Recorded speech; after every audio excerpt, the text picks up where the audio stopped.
penundaan ini untuk melegalkan Tipaujia mengajukan pra peradilan sehingga pokok perkaranya ditunda. Lawan! Lawan! Lawan! Diam Jokowi! Kita akan mengepung Mahkamah Agung Republik Indonesia dengan aksi 1 juta lilin. Halo pemirsa dan sahabat Sarang Informasi, hari ini ada kabar yang sangat menggelikan dan sekaligus menghebohkan.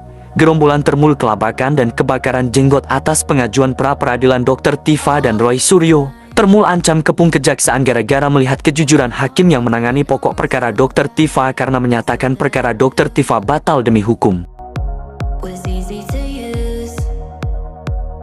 Tapi hari ini, tim hukum Jokowi bersama dengan relawan Jokowi hadir di sini untuk memberikan pernyataan sikap terkait dengan proses hukum di Pengadilan Negeri Jakarta Timur yang sudah tidak relevan dan ideal lagi dalam pelaksanaan penegakan hukum yang cepat, sederhana, dan biaya ringan.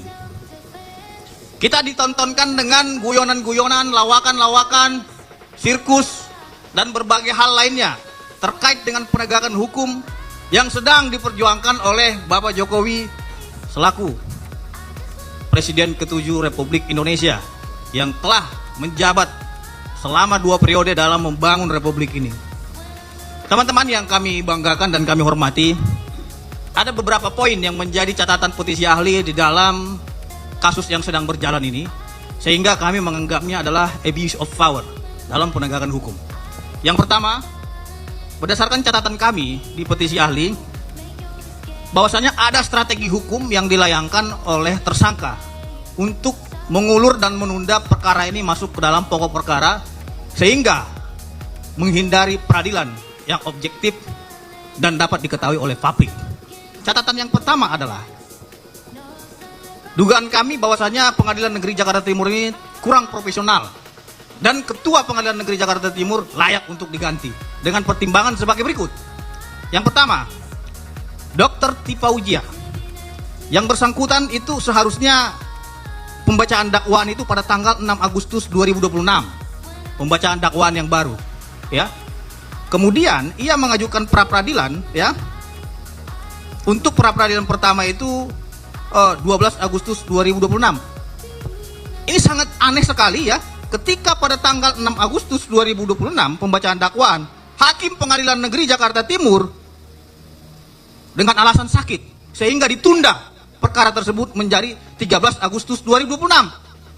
Ada apa penundaan ini? Apakah penundaan ini untuk melegalkan Tipaujia mengajukan pra peradilan sehingga pokok perkaranya ditunda?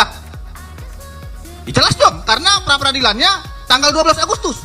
Seharusnya terlebih dahulu pembacaan dakwaan Tipa itu tanggal 6 Agustus.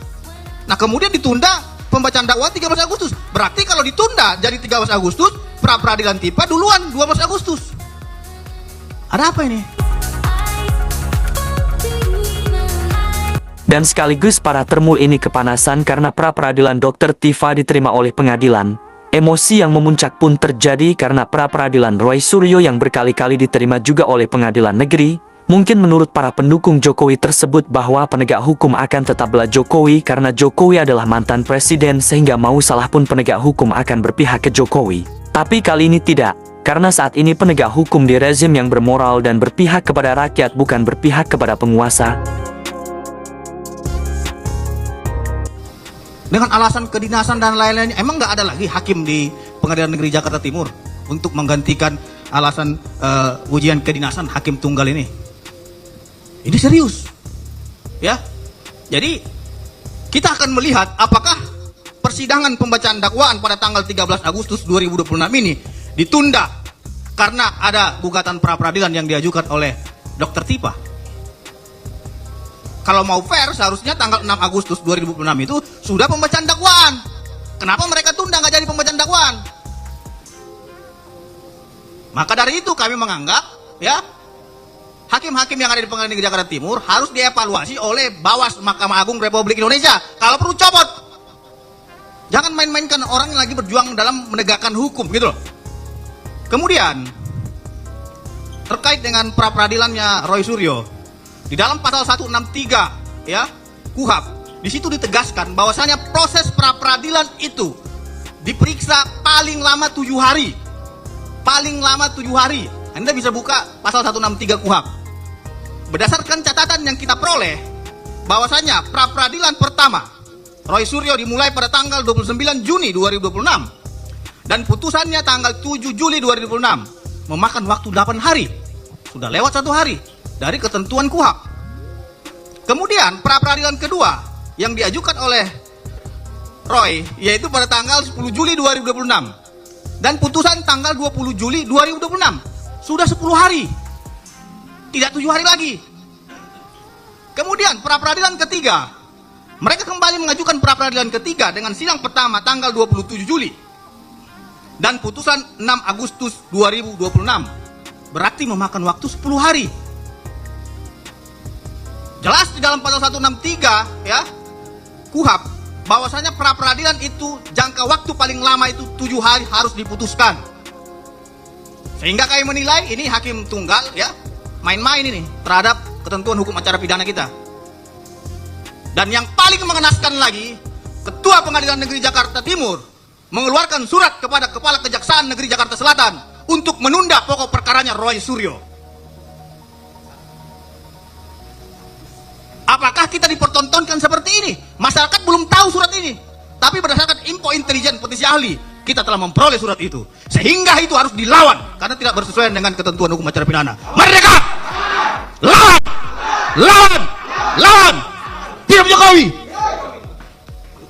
Jadi, Bapak Ibu sekalian, kasus ini tendensius bukan lagi kami lihat masuk ke dalam penegakan hukum yang murni.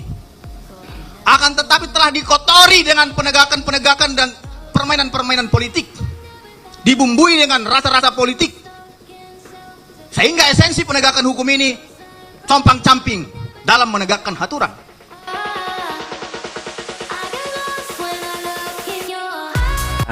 Kekuasaan Mulyono semakin tergerus dan terkikis akibat ketidakpercayaan masyarakat kepada Jokowi saat ini imbas dari dugaan ijazah palsu Jokowi yang dinilai Jokowi kurang terbuka kepada publik mengenai dokumen yang bukan merupakan suatu aib, tapi Jokowi malu untuk menunjukkan ke rakyatnya, bahkan Jokowi sendiri rela mengorbankan segalanya. Dari waktu, tenaga, dan pikiran, dan mungkin materi yang nilainya tidak sedikit untuk mengerahkan pengacara dan pendukungnya yang mungkin digerakkan bukan dengan cara cuma-cuma. Saya tantang kepada mahasiswa yang ada di sini. Apakah ada di dalam KUHP diatur, ya? Apakah ada dalam KUHP diatur bahwasanya pra-peradilan itu bisa dilakukan sampai 2029? Karena kami menduga pra-peradilan ini dilakukan sampai berkali-kali karena menunggu timeline untuk 2029 secara politik. Artinya, Ketua Pengadilan Negeri Jakarta Timur tidak tegas dan tidak bisa mengambil sikap untuk memberikan keadilan kepada korban. Kami kira kalau memang Ketua Pengadilan Negeri Jakarta Timur tidak memiliki tendensi apapun, ya, dia harus bisa mengambil sikap dengan tegas, ya, dan melanjutkan pokok perkara, bukan malah menunda dakwaan yang seharusnya tanggal 6 Agustus dirubah lagi tanggal 13 Agustus, padahal sudah keluar penetapan sidangnya. Artinya dia mengamini pra-peradilan yang dilakukan oleh TIPA. Bagaimana penegakan hukum kita seperti ini? Kalau seperti itu ditantang, kami kira ya tim hukum Jokowi dan relawan pendukung Jokowi bukan tidak bisa mengajukan pra-peradilan. Kita juga bisa mengajukan ribuan pra-peradilan. Apakah Pengadilan Negeri Jakarta Selatan mampu untuk menampung gugatan-gugatan yang akan dilayangkan? Kalau itu dilayangkan dan tiap hari akan diadili oleh Pengadilan Jakarta Timur. Tentu kita mendesak agar Pengadilan Negeri Jakarta Timur ya jangan main-main, ambil sikap tegas, segera adili pokok perkara tersebut karena ini sangat menciderai rasa keadilan dan tidak memiliki kepastian hukum. Karena hakikat daripada penegakan hukum adalah kepastian hukum. Maka dari itu, ya, Bapak Ibu sekalian, jangan pernah dikira tim hukum Jokowi ini karena melihat dagelan-dagelan seperti ini kita lantas diam. Tidak. Sangat nampak terlihat dengan jelas para pendukung Jokowi ini ngamuk dan kecewa berat karena melihat keadilan yang semestinya dan keadilan tersebut didapatkan oleh para pencari keadilan di era Prabowo ini. Dengan adanya kasus ijazah palsu ini, kita semua saat ini paling tidak sudah bisa melihat berpihaknya penegak hukum kepada rakyat. Ada beberapa di antaranya yaitu Roy Suryo dan Dr. Tifa ditangkap pun akhirnya dilepaskan. Dr. Tifa yang sudah didudukan di kursi pesakitan sebagai terdakwa pun gugur dan batal demi hukum. Pra-peradilan Roy Suryo pun ada beberapa yang dimenangkan dan dikabulkan oleh hakim. Gugatan perdata di KIP pun dimenangkan oleh rakyat. Dari sisi itu pun kita bisa melihat rasa keadilan yang didapatkan oleh rakyat. Dalam waktu dekat, tim hukum Jokowi bersama relawan pendukung Jokowi akan mendatangi Mahkamah Agung Republik Indonesia. Dan kalau perlu, kita akan mengepung Mahkamah Agung Republik Indonesia dengan aksi 1 juta lilin. Bahwasannya penegakan hukum dipermainkan seperti ini. Setuju?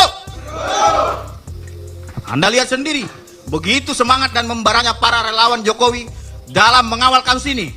Jadi, Ketua Mahkamah Agung Republik Indonesia, copot dan pecat Ketua Pengadilan Negeri Jakarta Timur. Merdeka! Merdeka! Merdeka! Terima kasih. Lalu bagaimana dengan tanggapan kalian mengenai isi cerita video ini? Silahkan tinggalkan komentar dan tuliskan pendapat kalian di kolom komentar video ini. Terima kasih banyak yang sudah mengikuti video ini hingga tuntas. Sampai ketemu di video berikutnya.